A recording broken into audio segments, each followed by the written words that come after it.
We are live now. We're live. Hi guys, Bobby. Welcome to my YouTube channel. Like I said, I wanted to interview someone who does drop shipping, and he actually created a course. Without further ado, Tom. All right, everybody. So my name's Tom Cormier. I run my own YouTube channel as well. It's Ecom Tom. I don't know if you're gonna put that in the description or whatever, but we can talk about that later. So yeah, I have a lot of YouTube videos out there, but I do have a course, and the course is all about eBay dropshipping from beginner to intermediate to advanced, and that's kind of the way that I like to coach it.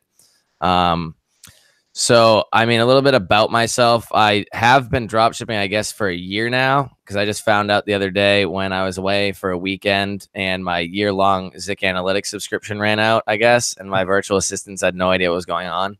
And I was away. I didn't have any internet service, so they were freaking out. And I was like, all right, it's been a year. It's been a good year. So I think I listed my first product in October and started selling after that. And obviously I got the great sales that come with the fourth quarter in general, and I was killing it. And I had saved up a decent amount of money. I was an engineer, so I saved up a decent amount of money, and I definitely quit my job way too early, I can tell you that. But I was like, if I'm going to make it work, I might as well go full time at it and really just dive in as much as possible, and saving up the money. You know, I knew that I wasn't going to go hungry. So, I mean, I quit I listed my first product October 15th, 2017, and I quit my like last day of work, or my first day being an entrepreneur was January 1st, 2018. I just ran with it from there. I think I was at like 20,000 in sales a month at that point in time, and I just decided to quit. I was like, fuck it. Wow. Yeah, I mean, you mentioned you said you had a degree. What did you study? Yeah, I studied chemical engineering. I went to WPI, which is in Worcester, Mass. Pretty big engineering school. But I always knew the entire time that like I just didn't want to do it. And I knew like I had my internships, or my first 1 or 2 internships, and like by like week 8 or 10 or however long it is, you're like, oh shit, I can't wait to go back to school. I can't wait to go back to school. And then like school ends, and then you don't have internships anymore. You have a real job. And it was like so I noticed within like the first month that I was like, I'm done with this. But I started, doing eBay stuff on the side after work. I was flipping cell phones, flipping electronics and stuff that I would buy in the area. I actually did have a cell phone connection in Lynn, where you live, and I would always go pick up like 8 cell phones a week off this guy, and I would sell them for a decent amount of profit, stuff like that. So, I mean, I would always hustle after work, and then I realized that just drop shipping is a lot less personal. You can do it whenever you want, you know what I mean? Like I can wake up at 5 in the morning and work on my store, or like process orders at night or whatever. When cell phone flipping, you have to go drive to the person, usually in the ghetto, and then go pick up their cell phone at like on their time, you know what I mean? And I wanted something on my time, not on their time. Yeah, I know what you mean, man. Lynn has a lot of ghetto neighborhoods.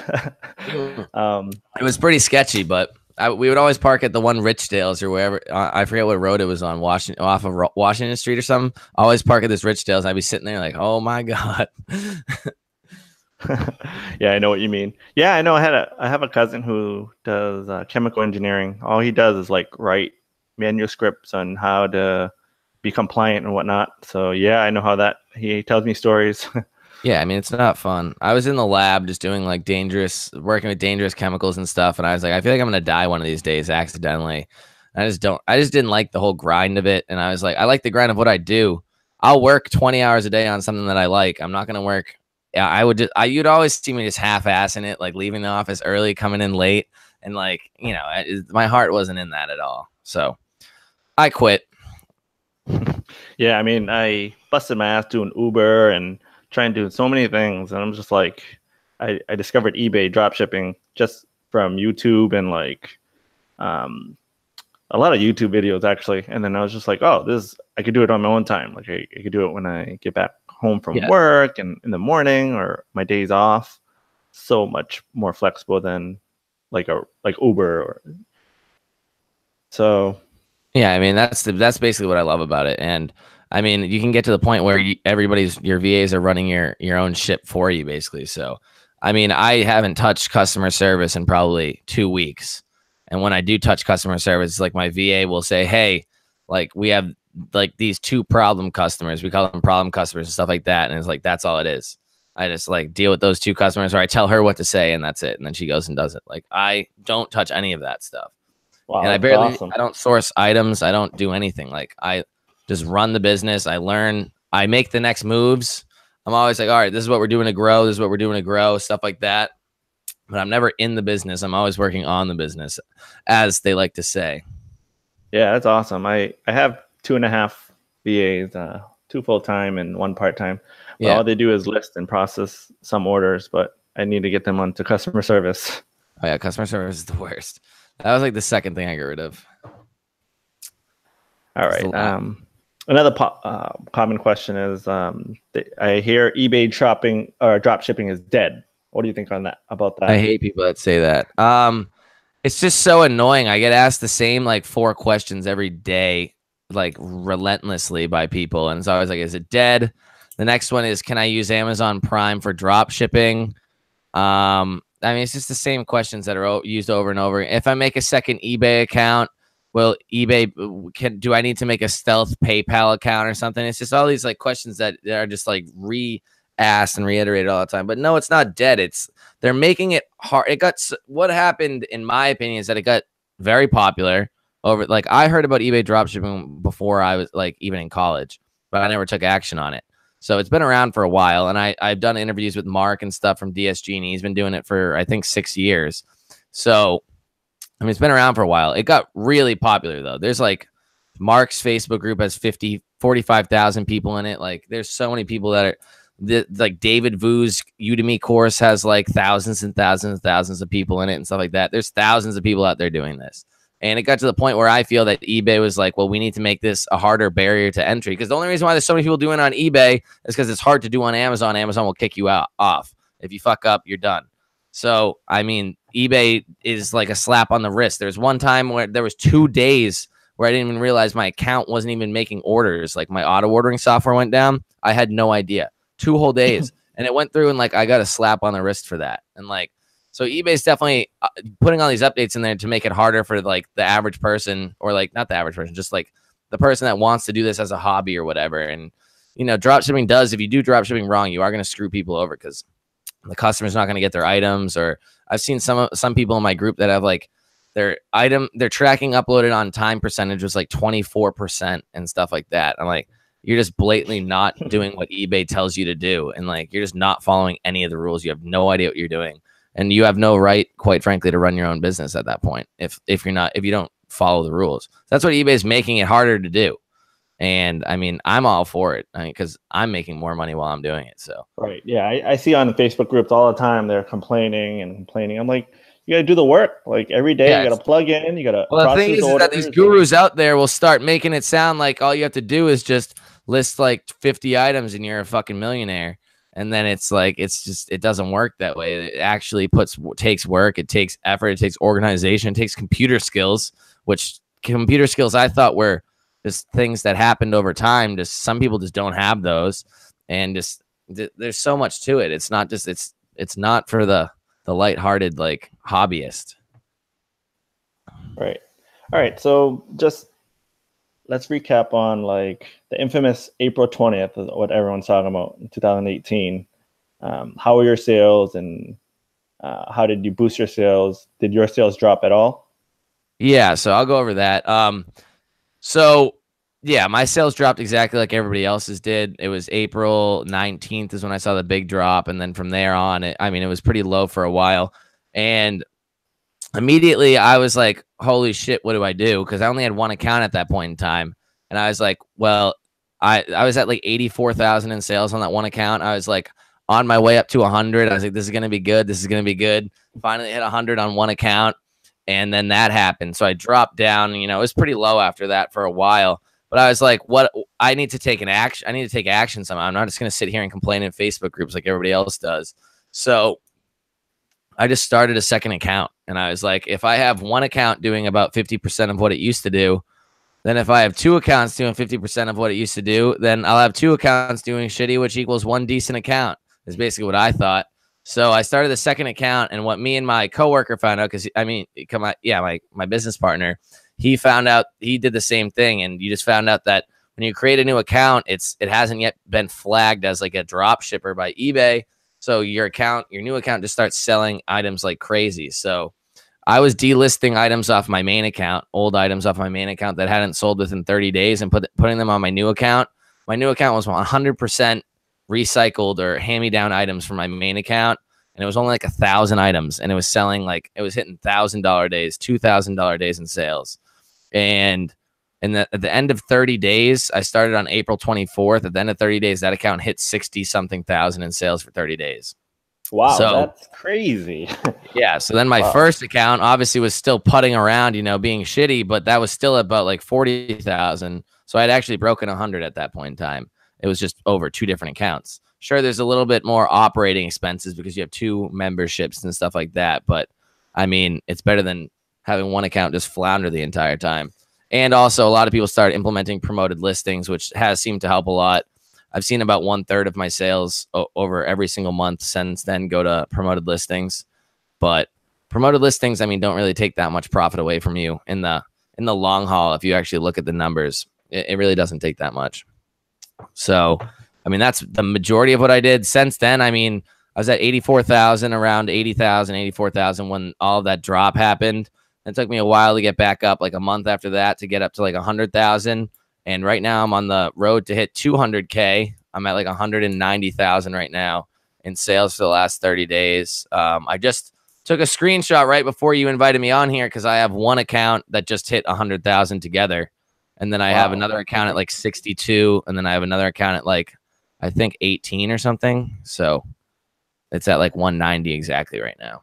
Nice. Yeah. And I got it. I know that you had put out some information, free information on how to, increase your sales because of the slow growth. And I tried that. And then, which basically is opening multiple stores, like you said. Yeah. And then somehow my account got suspended and they were like, "Oh, are you a drop shipper?" I'm like, "Yes." So I don't know how they are flagging everyone at the moment. When did you do that? Was that recently? Recently, within the past 2 weeks. Yeah, it seems like a lot of people have been seeing that happen. When I created my third store, in July, like mid-July, I think. I think it was mid-July, and it got shut down. They took all my items down like 13 days later. Like I had already hit like $1,000 day in sales. I was like, all right, this one's gonna do the same fucking thing. It's gonna skyrocket right back up. And then I went back on. I had no sales that day. I was like, what's going on? They took all my items off. I called them up and they're like, oh, it was just a security issue. And they put all my items back up and everything. I've seen some people get banned, but I've seen a lot of them get reinstated right away and then have no problems afterwards. Yeah, same here. They reinstated it. And then I have my third account, which didn't touch at all. So I guess it's random. It's weird because my second account didn't get touched. And some people ask if you get a PayPal hold on your new accounts and like your original account, and my second account got this weird PayPal hold where it was only items over $100 it would hold for like until I updated the tracking. But then the third account, and then that lasted like 2 weeks, and then the third account didn't get any weird PayPal hold like that. So I don't know, it just seems like a game of roulette where eBay just likes to guess and tell you or whatever what's going to happen. Yeah, exactly. Well, anyways, just another question. So what method are you using that you want to share with our viewers? So I would say the method that I prefer to do is what I started off with was mainly just Zik Analytics sourcing. I think Zik Analytics is like the most powerful program out there, one of the best programs out there for item sourcing. I think you'd be an idiot or a fool not to pay the $25 a month it is to actually use Zik Analytics, because that $25 a month is what has built my business that is selling a ton of money a month. So 100% worth it. I've pushed it on all my YouTube videos. I'm sure you've seen my YouTube videos. I have like probably 7 videos on Zik Analytics, and I've gotten over 100 people to subscribe to Zik Analytics. And I think I would say that just sniping items from other people that have sold 10 plus times in the last 30 days is what I would say is the bare bones of what I do, or the backbone of what I do. But obviously things change over time. I say 10 times in the last 30 days for people that are just starting out. You know what I mean? Obviously, I give my virtual assistants less loose guidelines. I'll say like who cares? 5 times the last 30 days, 3 times the last 30 days, as long as it's been selling, stuff like that. And then I also really like to, I've definitely become a huge fan of Sale Freaks since I've started using it. And I was pushing, like at first, Web Seller Guru. I think that's a really good program just for just beginners. And that's what I teach in the beginning. I really do think that if you are a beginner and you don't know exactly what's going on, you need to learn the ins and outs. And that's what Web Seller Guru will get you. And then from there, I was always pushing Profit Scraper, but Profit Scraper has had some issues recently where I do really love it as a program, but I think that it won't be around for that long. I do think that there is some problems there, some internal issues that have been going on. And that's why, I mean, I accepted the deal with Sale Freaks to start using their program and promoting them. And I was pretty reluctant at first. I'll admit it. Like, I went through 2 Sale Freaks 14-day free trials and just like looked at it and was like, that's too confusing. I'm not using this program. Like, fuck this program. And then eventually I put the time in to learn it. And I mean, I'm making videos for their YouTube channel and everything like that. And I've fallen in love with the program. I've made so much more money on Sale Freaks, gotten way higher profit freaks. Like, I hit an $8,500 day in sales on one account, on the account that I use Sale Freaks on. Like, it was like, I think it was 13,000 total a day of sales between all 3 accounts. Yeah, I just actually finished watching you. The 4 videos you have for Sales Freak. Yeah. I'm making another one right now. I held off today because I knew that account was going to hit 100,000. Yeah. So I wanted to show that at the beginning of the video. So I held off on it. But yeah, I definitely tried the 14-day one too. Then I was just like, I don't know if this will work. I got 1 sale for listing, I don't know, like a couple hundred or whatnot. And I was just like, maybe I should just focus on my first strategy, which is just snoptimizing, essentially. Yeah. I mean, I understand that. And like I was saying, I looked at Sale Freaks and I was like, this is a daunting program. Like, it seems like there's so much going on. And then, like, I just had to go in there and really break it down. And I feel like that's what I'm pretty good at. So I just went in there and just kept, like, I knew what I needed to make videos on, but I also was like, I'm going to make my own videos on what I want for Sale Freaks. Like that Zik Analytics Sale Freaks video that I made, like, I wasn't told to make that video. I made that video on my own. And like, I've been putting in all the suggestions on like what I want to do. And I've just been getting guidelines on what topics to cover and stuff like that. But like, I have since moved out of my 3 accounts, 1 full account over and half of my other account over.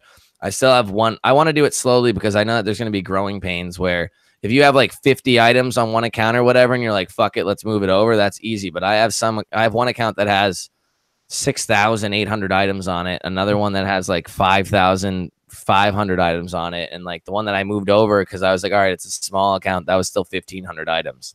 And I was like, so, you know, it's some growing pains. It's going to take a little bit, but I want to make sure that the 1,500 item account can run perfectly on there. And then after that, I won't think twice about sending everything over. Yeah, that's my struggle too. I have like 4,000 or 5,000. I just like pruned a bunch of things. Yeah. And then just pruned it to my second account actually. And then that's exactly what you got to do. Yeah. And then the only thing is I'm struggling is, do I just move everything to Sales Freak? I was like very interested in Sales Freak. That's why I saw your videos as well. And I was just like, yeah, like I don't want to be in jeopardy of listing double things on 2 accounts. That is one of the issues that I've thought about, and I don't think on second thought that it's really that big of a deal if you're running 2 different repricers and stuff, and they can't tell whether they're duplicates between them. I do understand that is an issue, but I don't think that that's one of the main issues. I think the biggest issue is when you bring items over from one store to from one repricer to the other, is that sometimes one repricer can like track specific items that another one can't. So I noticed that when I moved over like 1,500 items from one account, like a lot of them got registered as like Vero, when the other repricer, they weren't registered as Vero on. You know, some might have stricter Vero or just a more in-depth Vero list and stuff like that. So I mean, I wouldn't really complain about that because on Sale Freaks you can list like 3,000 items in like the blink of an eye, so it doesn't really matter. Because you get rid of like a couple hundred items that got registered Vero, then you list like 2,000 right after that, and you're like, all right, it's fine. But it's definitely for the intermediate or like the more advanced seller. I would not suggest starting off with Sale Freaks. Right. So another thing. So you mentioned VAs. So let's talk about VAs. What are VAs and how many do you have? All right. So VAs are virtual assistants. Usually everybody gets them from the Philippines. Work on your store, do basically everything for you. So for me, I have 5 VAs in total. 3 are listers. So 2 of them list Amazon every day, and they're finding items on Zik Analytics and listing them to whatever platform I have them listing it on. The other one does Walmart, and I have all my Walmart items on Web Seller Guru still. So, I mean, he's still back on the basic one. So I'm rocking 3 repricers at the moment, which I highly suggest you do not do unless you know what the fuck you're doing. So that's the basis. Those are the listers. For the Amazon listers, I mean, they find items a lot faster, and I teach in the course like some advanced ways to actually do the sourcing and stuff like that. So they can find about 80 to 100 items a day usually, which probably ends up getting cut down to like 60 or whatever after Vero and stuff like that takes them out. So that's the Amazon. And then the Walmart guy, I mean, I'll give him anything between like 20 to 30 items a day, as long as he's doing well. I've definitely picked up on some Walmart sales, and Walmart's one of those things where you list like 2,000 items, you might only sell like maybe 5 to 10 a day, because I try to keep my price higher on Walmart. But like those ones that do sell, like you do make like a decent amount. I sold like two in one order of these like ride-on electric like little kids like cars and stuff. Yeah. And they went for $900 and something, $950 in one order yesterday, and I ended up making 10% profit on it. So I was like, all right, that's quick $95 I think it was in my pocket. Just off that order. So, and then I have just basically the manager. He does a lot of the tasks like to do with returns and a lot of the things with tracking mess ups, orders that like fell through the auto ordering crack, other things like that. Just, you know, he just keeps all the loose ends, you know, tidied up. And then I have my customer service VA. So she has to work a lot more than I think she does. And like she started off, you know, you hire her, and then she starts off, and then you hire her when you're at like 60,000 in sales or whatever the month. Now I'm at like 190, and it's still only her. So it's like there's that many more questions. I feel like she works you need a ton to now. Convert some more into customer service, or I need someone else to go over there and help her, especially when the fourth quarter is coming up. That's another thing. I'm trying to get everything all in like lined, but it's like it's pretty hard. But I mean, I don't know how much I'm going to push out in October, November, December. It could be 300,000 for all I know. Yeah, I can't wait to see it, man. I'm definitely trying to slowly develop my VAs to do more customer service and more to process orders. Definitely when Q4 is coming out. Yeah, I mean, you definitely need. I mean, if you do a lot of Amazon drop shipping, I would highly suggest auto ordering, because it's just the best, or Amazon to eBay drop shipping. Auto ordering is so helpful, but I mean, for Walmart items and other things like that, yeah, you need to teach them how to order on their own, which is a pain in the ass. But eventually, the time you put in to teach them will 100% pay for itself down the road. Yeah, so definitely I started like everyone else with David Vu and then Paul's course. I didn't. You didn't. That's good. I didn't start with either of those courses. And then I did Home Depot and then Walmart, and then slowly did Amazon. And you're right, I had that first month's jitters. Oh, I can't use Amazon drop shipping. I feel like Paul always teaches like it's taboo or something in his course. Well, I don't think he says it, but there's some other people in there that say that it's taboo that I don't want to name names of, that I also got in an argument on Facebook with the other day, and then he apologized to me via Facebook Messenger. But I'm not going to name any names here. I'm not Mark. Mark will call him out and swear real hard. But I'll keep it under wraps. I know what you mean.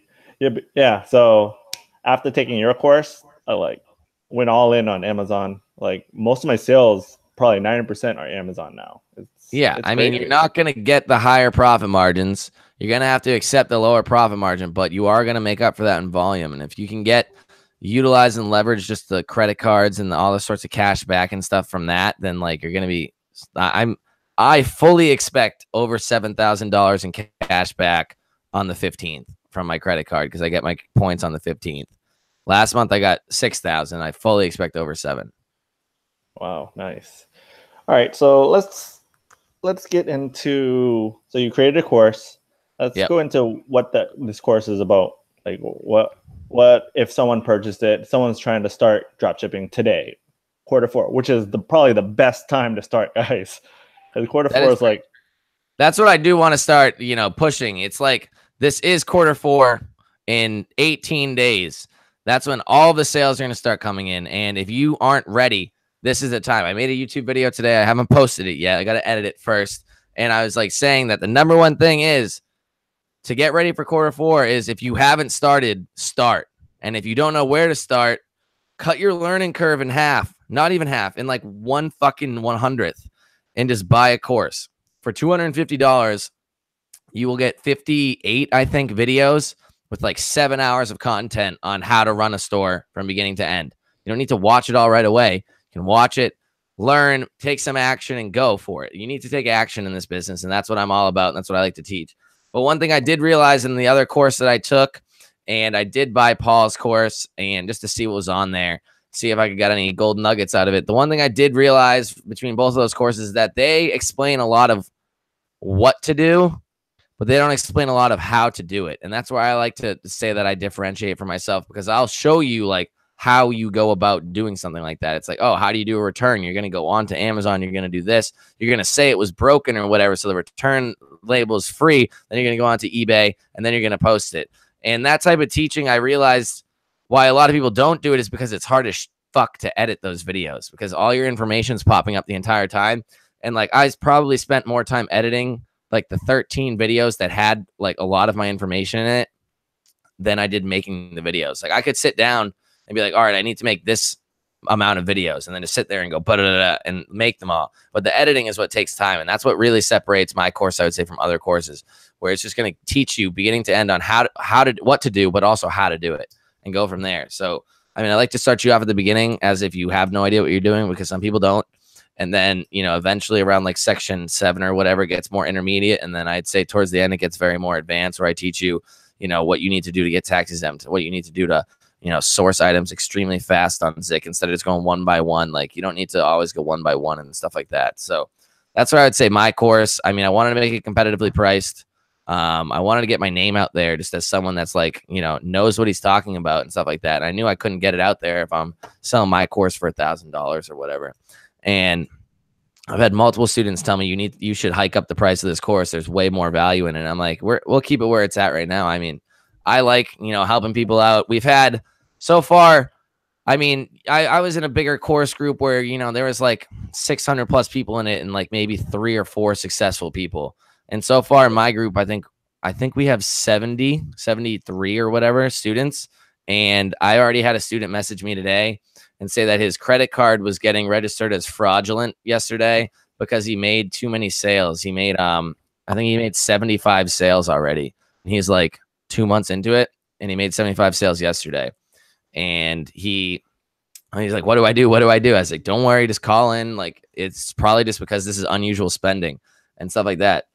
So, I mean, I have seen people, one of my students started 12 days ago. He's already over like 1,000 in sales, stuff like that. So, I mean, everybody's taking it at different paces and stuff. So it's always good, because some people you'll see, I've done this for 4 or 5, 6 months, and like they've made no sales, stuff like that. So, I mean, that's what I see in my course. And that's what I'm trying to push as the, just the selling point. Yeah. And you're in the course, so.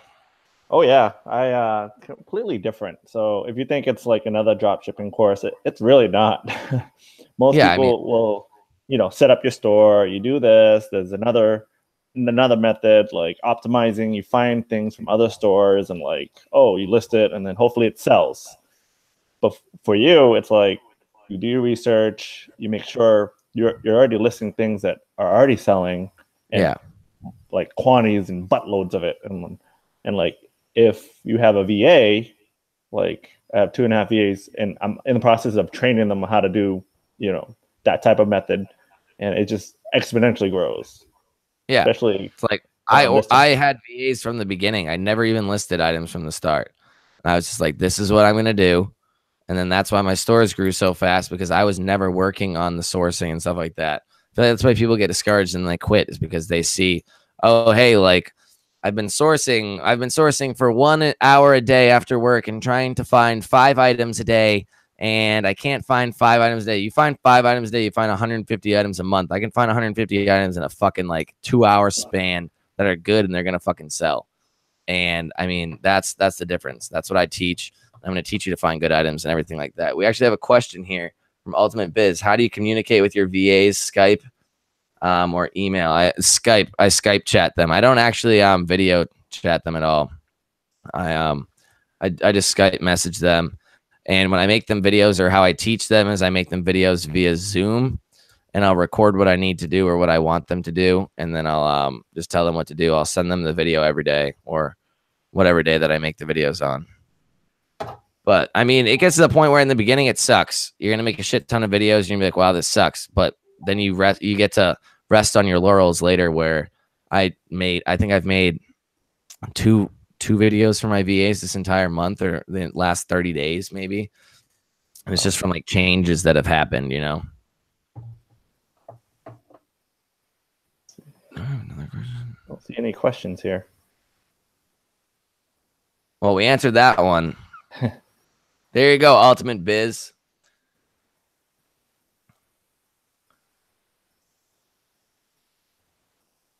All right, so we got any last topics that we're touching upon? What else do we got here? Yeah, so just going over. Anybody else got questions? We got 3 people watching here. You guys have to have questions. Just open this up here. Ultimate Biz can't be the only one. Ultimate Biz, you got another question?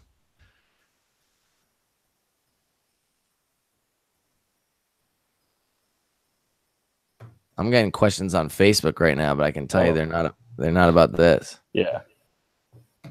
When a new member requests to join us, we kindly request that you post the question. Please type topic. I'm getting suggestions all over the place. Wow. Oh, Ultimate Biz has another question. Are your VAs required to check in every day? Check in as in what? Like tell me that they're alive? Only one of them. There's 2 of my VAs. Well, my main manager VA really just takes charge of everybody else.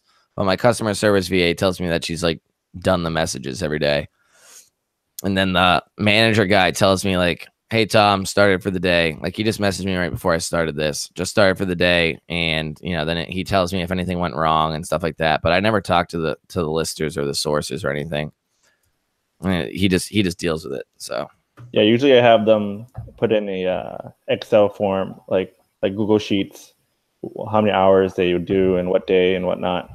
And then I communicate through Skype because I'm usually at work. So I have Skype on my phone as well. So they just message me starting, ending, or whatnot. So you message your VAs while you're at your job? Wow. Worst employee ever, seriously. I wouldn't hire you. I'm just kidding. I ran half my business at my job from the beginning. And then I quit, so. What else? But just for the beginners, VAs, guys, they might sound like they're expensive, but like literally, I'm hiring mine $2 an hour. So if you can't afford $2 an hour, I'm pretty sure I pay more. I'm pretty sure I pay way less than that. Yeah, I use PayPal to pay them. Ultimate Biz. I pay my main VA, I think, $290 or $300 a month, which I don't even know what that ends up being. But the one thing a lot of beginners say is that like I can't afford a $240 a month virtual assistant. It's like, well, first off, what the fuck business are you trying to get into? Like, what business are you going to try to run in your life that if you don't have $240, you don't have $240? But say you don't have that much money. You don't have to hire a virtual assistant full time. You can hire a virtual assistant part time, 10 hours a week. 10 hours a week. Yeah, 10 hours a week, something like that. Like, you don't have to work full time. You can pay them something like some small amount. You don't have to pay them full time prices. Like a lot of people think, oh, can't get a virtual assistant because it's $240 a month. I can't pay it. It's like, well, like you're not thinking. Yeah, most businesses freaking don't make money within like the first couple of years. They're going the negative. So what I'm saying, you gotta spend money to make money. Usually, eBay dropshipping is a little different. We got some more questions here from Soundlith Savannah. What What are the startup costs to starting an online store? I mean, you got to get a store subscription. That's like $20 a month. And in my course, I teach that you can start in the beginning for less than $100 a month. So that's what I would say. But that's you doing everything yourself, and that's having some pretty basic ass programs and stuff like that. That's just barely scraping by. And then where do you find a VA? I would say onlinejobs.ph or Upwork. I'll drop a link down there. Basically, it's Upwork or Online PH is what I've never used Upwork though. I did log in and stuff to it, but I never used it. All right, any more questions, guys? Yeah, no more questions. So I can post this interview in my Facebook group as well. Yeah. You'll get some subscribers, you'll get some views, drop some knowledge to the people. Yeah, it's still growing. And like I said, guys, I'm gonna just drop a link of his course down below in my description. So if you guys have any questions, he does run a private Facebook group. Do you have a public one? Yeah, so I have a public Facebook group for just people that want to join for free. It's at like almost 5,000 members. And then the private ones for people that buy the course. That's going to be on the inside. I heard you can find a VA on Fiverr. No, don't attempt that. That's an awful idea. Do not use Fiverr to find a virtual assistant. Fiverr's for like finding people that are going to do tasks for you, like photo editing or like video editing. It's not for like people that you're going to hire for 40 hours a week.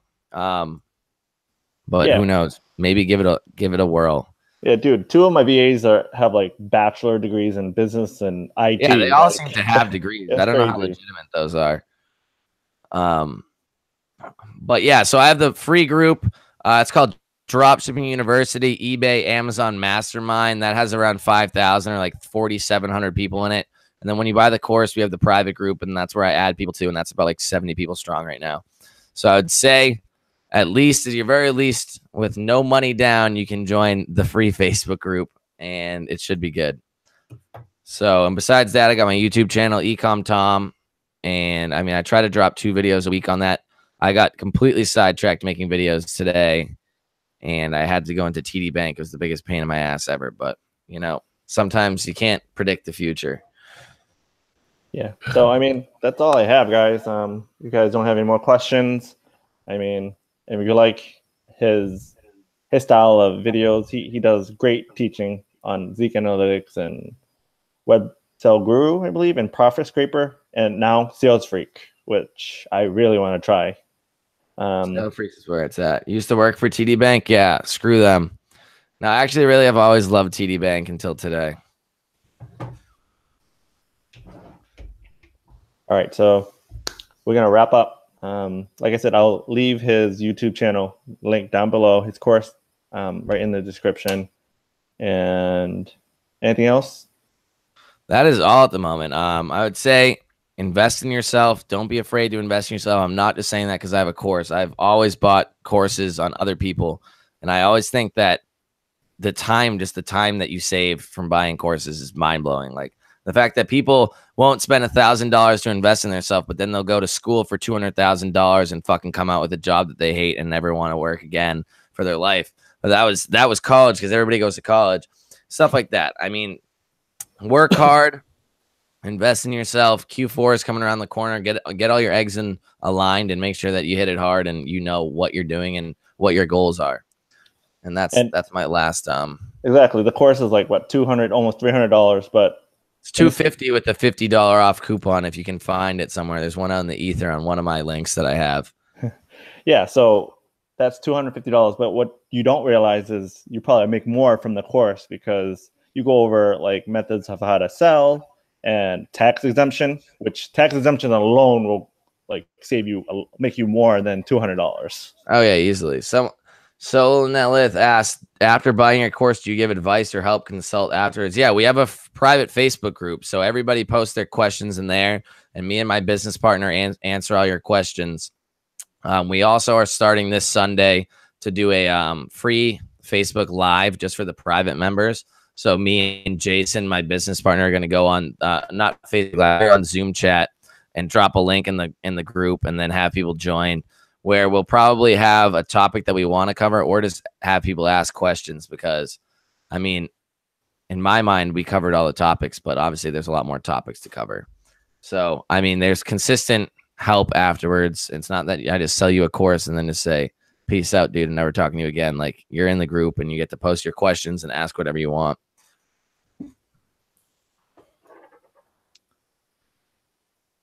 All right. Just one last thing. If there's not any more questions, just one last thing. What's the best advice or tip you can have someone who didn't start eBay dropshipping yet? What's your best advice? Don't be afraid to take some risks, you know? Do you think sniping sponsored listings? I know Mark talks about sponsored listings. I don't sniping them. I really have no idea. I haven't really looked into it. I sponsor my listings, but I don't snipe sponsored listings specifically. But the one thing I would say is just take risks, or like, you know, just go out there. Don't be afraid to do something. Like, the way I always try to run my life is like learn the topic like 30 or 40% of the way, and then just jump in head first on something like that. So that's what I did on drop shipping. I was like, I don't even know what the hell I'm supposed to be listing when I first started, but I was like, these sound good. And like, I remember my virtual assistant was like, what's your don't sell list? And I was like, what the hell do you mean my don't sell list? He's like, the list of things that I shouldn't like list. I was like, I don't know, dude. Like, just list things. We'll figure it out later. If we get in trouble, we get in trouble. And I mean, eventually I got banned from listing for like 3 days, but then you learn. And then after 3 days, you're good and you go back to it. And then you just like learn from your mistakes. I mean, eBay is very lenient. So you're not going to like get permanently banned right away. There's no way. I mean, I could see it happening on Amazon, but eBay, it's not going to happen. So it gives you more leeway to just take some ballsy moves. That's where I'll leave you. Yeah, my only advice is, dude, you guys going out clubbing, drinking, like, invest into yourself. I used to party real hard. I'm telling you guys that. I used to party real hard, and everybody's like, Tom, what are you doing now? You're staying in on Friday and Saturday. I'm like, I'm making a lot of money. I'm not blowing it at the bar and stuff like that. Yeah, that bar tab, you could hire like 6 months worth of VAs. That's crazy. What I'm saying. Every time I go in Boston, I'd spend $100 no matter what. All right, guys. Any more last minute questions? If not, we're just gonna end this. And like I said, you could reach out to us. Like I said, he has a free Facebook group. I can give you the link as well. And any questions, just let me know and let him know. Sounds good. All right. Appreciate your time, man. No problem, man. I had a good time. All right. Take it easy. Yeah. All right. Bye.